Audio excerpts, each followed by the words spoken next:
So okay, let's talk about the home loan market first. You grew that by $6.6 billion. Do you expect to see a similar kind of growth going forward? Well, we hope so. I mean, we've had 17 straight quarters of above system growth in mortgages, so it's been a key part of our strategy. So obviously it's dependent on how consumers feel and obviously how competitive the market is, but we'd be pretty confident we can continue to grow above system. Now that market actually is becoming quite competitive. Your net interest margin dropped over the half. Is that a sign that a lot of new players are trying to push more mortgages down into the public? Look, absolutely. I mean, it's a very competitive space, but I mean, we've been, a very active participant in that competition, so we're not sort of concerned by that. It was a pretty modest, decline there in the net interest margin on the mortgage side. So, look, competition's part of the game. We've had a very competitive offer out there. I mean, if you go back 5 years ago when we were growing at half the system and had the worst customer satisfaction, now we've grown, above system for 17 quarters and have got, record customer satisfaction. We're pretty comfortable that we can compete against the new entrants. But are you worried about sort of a laxing of credit standards across the whole sector, which may be a sign that people are getting too aggressive into the home loan market? Well, I'm not really worried about what other people do because that's their problem. I mean, they'll make their own judgment. I think what we've shown is that in fact our mortgage book is seasoning better.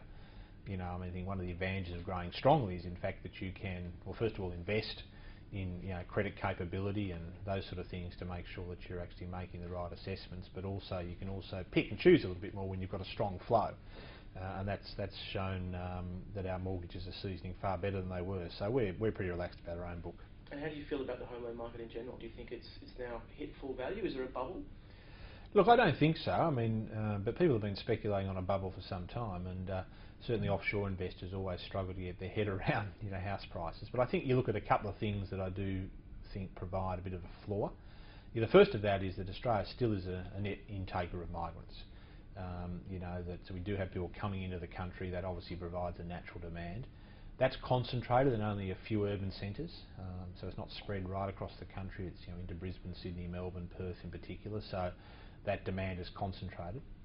You then have a genuine issue with getting land released in most urban centres. I mean, it can take anything up to 15 years from a concept stage through to actually getting land released. So there's a genuine constraint on supply, as well, which really helps. And then the final thing is, of course, that monetary policy is very effective in Australia because such a high proportion of our mortgages are variable.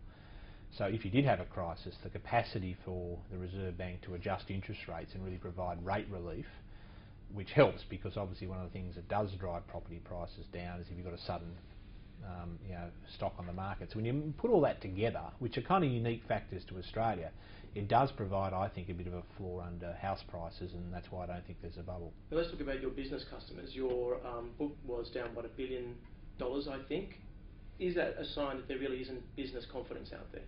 No, look, it's in many respects, there's not a lot of business activity out there. So, we're the largest business bank and credit growth's been quite subdued. But, we've also taken that opportunity to de-risk our book. And the reality is that revenue and bad and doubtful debts and capital are not mutually exclusive. And, we took a view that said there's a real dividend for us at the moment where there was some competitors who were keen to grow. We said this is a great opportunity for us to de-risk. Now we've seen that because our bad and doubtful debts are, very strong in terms of its decline. Our capital position, surprised on the upside, I think. Now you pay a bit of a revenue price for that, but that's okay as long as you're getting the dividend on the other side. Because of course, if you go for revenue, it'll have an impact on capital and bad and doubtful debt. So these things are always trade-offs.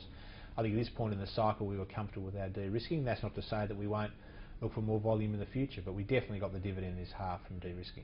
But you need to really add risk though, because that business investment is flat or shrinking. I mean, what would it take to get business back borrowing again, back investing again? Well, they need certainty, and I think the reality is that there's been uncertainty for an extended period, be it for domestic factors, or international factors, and businesses really like certainty before they can commit to investment. So I mean, bear in mind, of course, it's not as though we're not actually active in the market. I mean, we're still some 350 odd basis points up on where we started at the beginning of the GFC. So this is a very vibrant business that's open. There's no question around that. I mean, what we're talking about is some de-risking at the margin that's given us a real financial benefit. But the big thing that's going to swing the whole economy is when businesses start to invest again. And how important is the budget to that? It's one of the factors. I mean, people, obviously don't make big decisions when there's speculation, whether the budget's good, bad or indifferent, the reality is once it's done, and then business can at least have the certainty of working their way through it. So, it's hopefully one of those things that people can tick off. I mean, they wanted the change of government, they got that. Maybe when they get through the budget, and obviously this is always a big budget, the first budget of a new government in its first term. When we get through that, it'll be what it'll be, but at least people will be able to see it. Do you think that big cuts in the budget will hurt business confidence? Well, it depends. It depends where the cuts are. So again, it's very difficult. That's actually the whole point. I mean, at the moment, all we can do is speculate,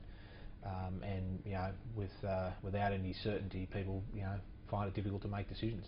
Now let's move to your UK operations. Talk about your commercial real estate division. So you're winding it down. Do you intend to maybe sell it off rather than wait for that wind down? Well, the wind down's going very well. I mean, we started, way back in '09, winding it down at some sort of £8 or £9 billion. It's down to sort of 3.3 billion. We ran off 700 million in this half. So it's running off very well, both the performing and the non-performing. But we're open. I mean, we'll always look at opportunities to accelerate that and say, well, is the acceleration worth the financial impact? So we're open to it, and obviously one of the things that's helping it is the UK economy improving. And that has improved a lot and helped your UK banking business a lot too. So there was talk about selling that off. Would you rather stick in there and actually grow that business? Well, that's really a decision, for Andrew Thorburn, who's going to step into my chair in August, should I say. But look, fundamentally, we've never made a secret of the fact that the UK is an underperforming business.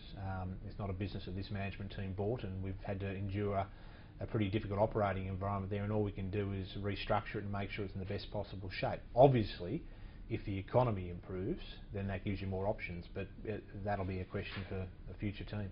Now finally, this is your last results you've given out. How would you like to be remembered?